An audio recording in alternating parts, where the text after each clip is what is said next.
আসসালামু আলাইকুম। Hello everyone, আপনারা সবাই কেমন আছেন? আশা করি সবাই ভালো আছেন।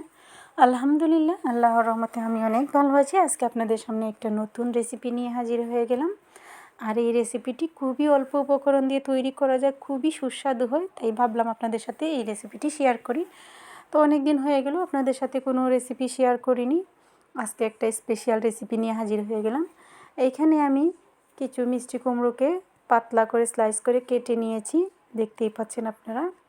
আর আজকে এই মিষ্টি কুমড়ো দিয়েই আমি একটা স্পেশাল রেসিপি আপনাদের সাথে শেয়ার করব। আর এই রেসিপিটি খুবই সুস্বাদু হয় খেতে, অল্প উপকরণ দিয়ে এত সুস্বাদু রেসিপি হয়, আপনারা না দেখলে বিশ্বাসই করতে পারবেন না। অবশ্যই আমার পুরো ভিডিওটি দেখবেন।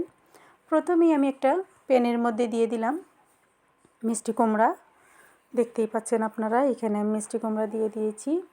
এবার দিয়ে দিলাম আমি কয়েকটা কাঁচামরিচ। আপনারা যে যেভাবে ঝাল পছন্দ করেন কেউ কম বেশ করে দিতে পারেন, বেশি খেলে বেশি দিতে পারেন, আর কম যদি ঝাল পছন্দ তাহলে আপনারা কম দিতে পারেন। এবার দিয়ে দিয়েছি আমি 1 কাপ পরিমাণে পানি। এবার দিয়ে দেব আমি হাফ চামচের মতো লবণ দিয়ে দিলাম। এই তো দিয়ে দিচ্ছি আমি এখানে লবণটা দেওয়া হয়ে গেলে আমি ঢাকনা দিয়ে ঢেকে এটাকে সিদ্ধ করে নেব। তো দেখতেই পাচ্ছেন সিদ্ধ করে নিয়েছি এবং পানিটাও শুকিয়ে গেছে। এই অবস্থায় আমি এবার দিয়ে দেব সরিষার তেল, সামান্য পরিমাণে সরিষার তেল দিয়ে দিব। তারপর আমি এটাকে নাড়াচাড়া করে তারপর নামিয়ে নিব। যেহেতু পানিটা একদম শুকিয়ে গেছে, এবার আমি অল্প পরিমাণে সরিষার তেল দিয়েছি। তো আপনারাও এইভাবে চেষ্টা করবেন তৈরি করতে। এই ভর্তাটি আসলে খুবই অল্প সময়ে তৈরি করা যায়।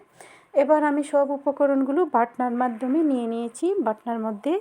তো এবার আমি ভর্তাটা তৈরি করব। সাথে নিয়েছি আমি পেঁয়াজ কুচি, ধনেপাতা কুচি। আর এইবার আমি তৈরি করে ফেলবো এই ভর্তাটা। এবার সামান্য পরিমাণে দিয়ে দিব আমি চিলি ফ্লেক্স, কারণ আমি যেহেতু ঝাল পছন্দ করি সেজন্য আমি অল্প পরিমাণে চিলি ফ্লেক্স দিয়ে দেব। তারপর আমি ভর্তাটাকে তৈরি করে নেব। তো মিষ্টি কুমড়ো দিয়ে এত সুস্বাদু ভর্তা তৈরি করা যায়। আপনারা কে কে এভাবে বানিয়ে খেয়েছেন অবশ্যই আমাকে কমেন্টের মাধ্যমে জানাবেন। আর আপনারা যারা বানিয়ে এই ভর্তাটি তৈরি করে খাননি অবশ্যই এইভাবে একবার তৈরি করে খাবেন, খুবই সুস্বাদু হয় এই রেসিপিটা।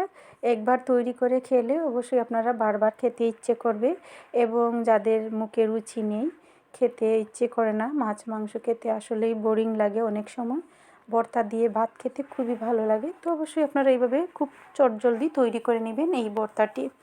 তো আশা করি আমার পুরো ভিডিওটি আপনারা দেখবেন এবং অবশ্যই কমেন্টের মাধ্যমে জানাবেন আমার রেসিপিটি আপনাদের কাছে কেমন লেগেছে।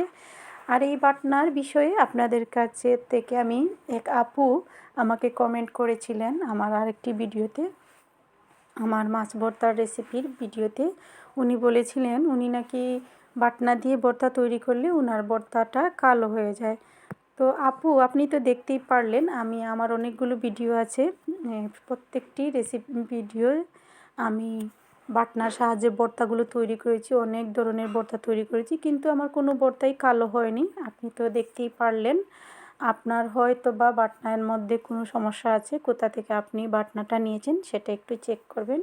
আশা করি আপনার প্রশ্নের উত্তরটা আমি দিয়ে দিলাম।